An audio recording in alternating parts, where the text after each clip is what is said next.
Our scripture reading is from Acts 16 today. And Acts is the true story of how the Christian church really began and grew. And this story is about Paul's second missionary journey. During the night, Paul had a vision.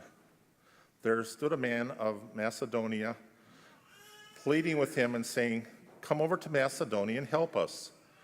When he had seen the vision, we immediately tried to cross over to Macedonia, being convinced that God had called us to proclaim the good news to him.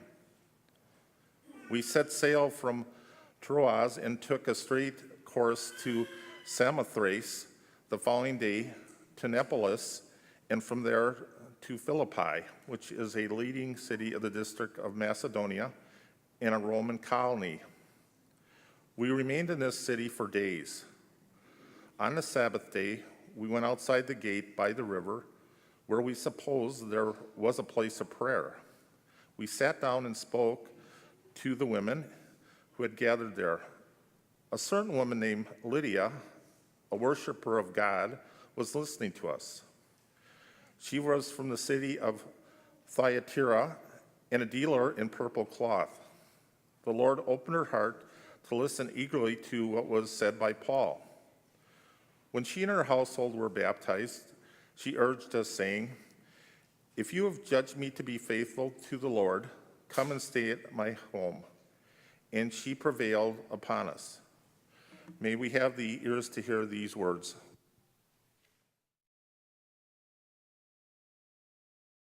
Well, it's the season of graduations, and there have been clips of college graduation speeches on the news, and it reminded me of a high school graduation speech that I heard a long time ago that stuck with me.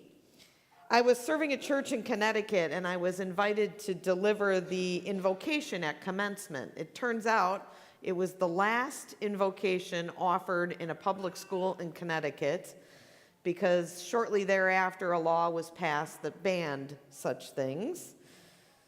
Anyway, the commencement speaker was a sports broadcaster from the local network affiliate in Hartford, who also I think happened to be a retired athlete. My husband says a football player, and I should know better. He stood out because this school was a wealthy, white, suburban community, and he was, I think, the only person of color in the crowd. He spoke with the cadence of an African-American evangelical preacher, and it was great. He had those kids in the palm of his hand. He got the crowd going. He spoke of their achievements and all the road ahead and interwove his own story of struggle into that. But it's his refrain that stood out for me, and I remember to this day. At the end of each section or every point he wanted to make, he would say, "You never know." And he said it just like that.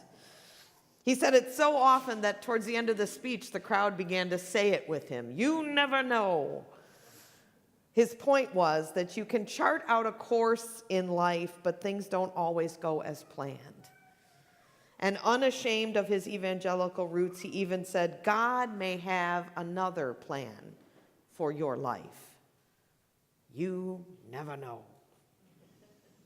It was a refrain that spoke to opportunity and adversity, and his tactic worked. To this day, if something unforeseen happens or a new unforeseen opportunity arises, Scott and I turn to each other and say, "You never know." His message was essentially the same as the one conveyed in our lesson from Acts this morning. The Spirit of God is never limited. Paul had plans, but God had other plans for Paul.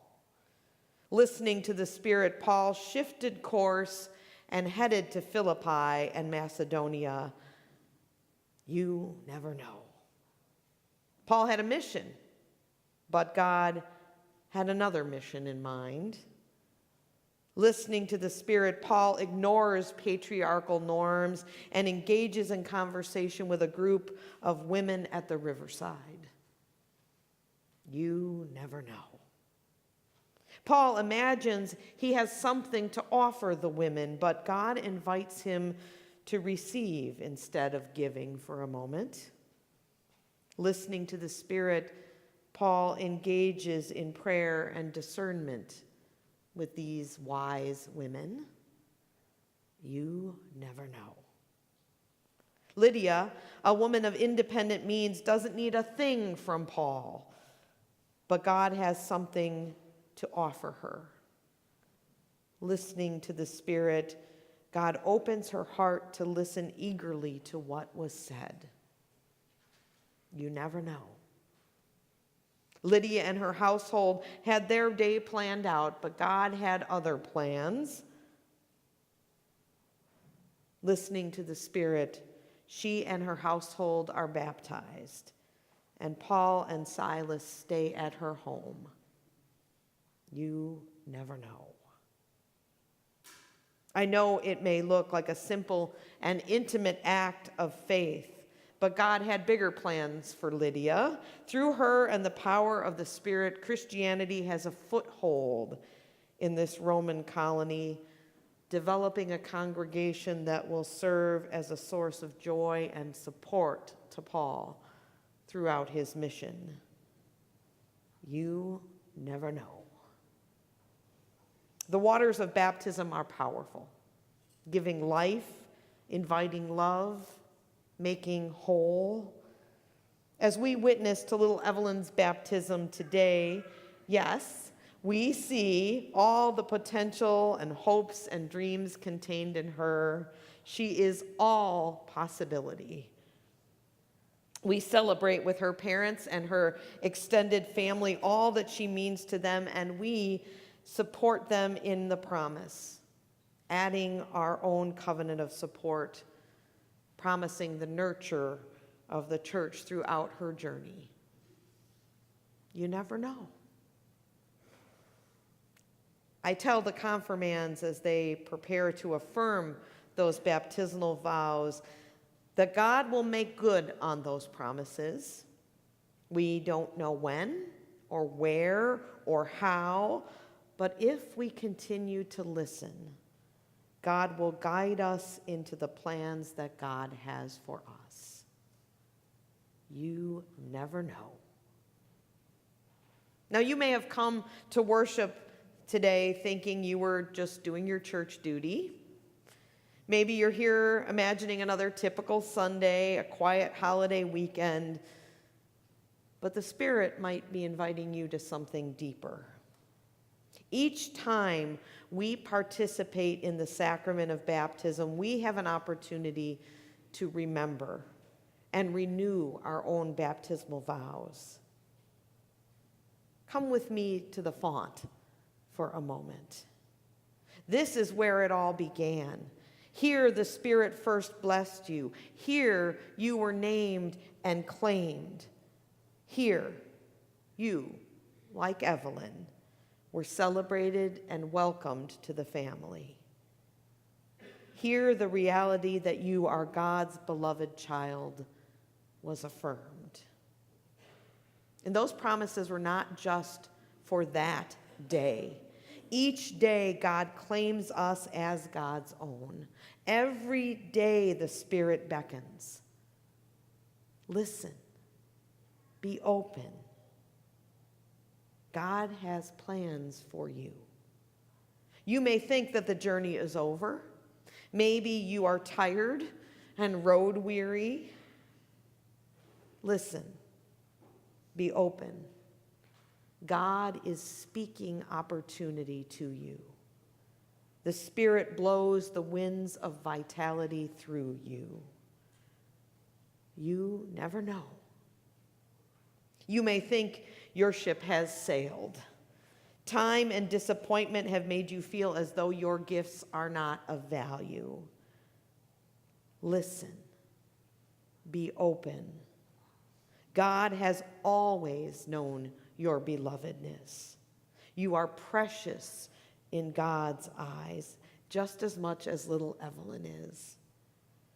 The Spirit says there is so much you have to offer.